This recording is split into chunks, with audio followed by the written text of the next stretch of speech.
Millions of barrels of oil gushing into the Gulf of Mexico, taking the lives of 11 rig workers, destroying the livelihoods of countless watermen, and devastating a precious habitat. We know from after-the-fact testimony to Congress that many on the rig feared a disaster from what one worker called a nightmare well. More than a month behind schedule and tens of millions of dollars over budget in late April 2010, BP and Halliburton cut corners to finish the job on Deepwater Horizon. Despite all the warning signs, no one blew the whistle, and tragedy resulted.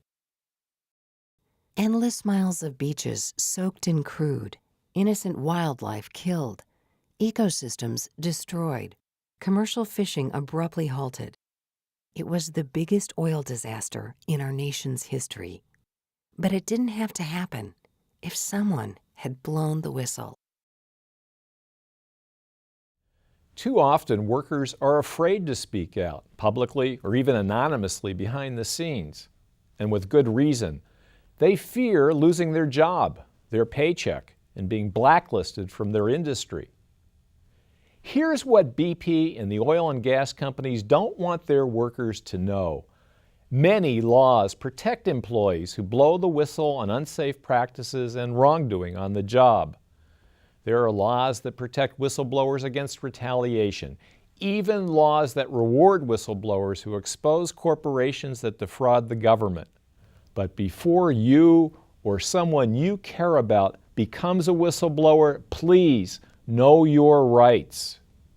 Know your rights means this: you can act to protect your fellow workers and public from harm, and protect yourself from getting fired or against other types of retaliation. You don't need to be a martyr or victim to do the right thing. We at the Government Accountability Project provide expert advice and counseling to workers who want to exercise their free speech rights on the job. We've taken on the White House, drug companies, the nuclear industry, and international banks, and we've protected our clients. We offer independent, objective information and the greatest possible degree of privacy and confidentiality. If you want to know how to blow the whistle and protect your rights, please contact the Gulf Coast Know Your Rights campaign at www.knowyourrightscampaign.org. Just a year before the Deepwater Horizon tragedy, BP declared that an oil spill was highly unlikely, but that if one should occur, no significant adverse impacts are expected. We can't turn back the clock, but we can help workers throughout the Gulf Coast prevent another disaster from happening. If you want to blow the whistle on wrongdoing, don't put yourself in harm's way. Know your rights. Contact us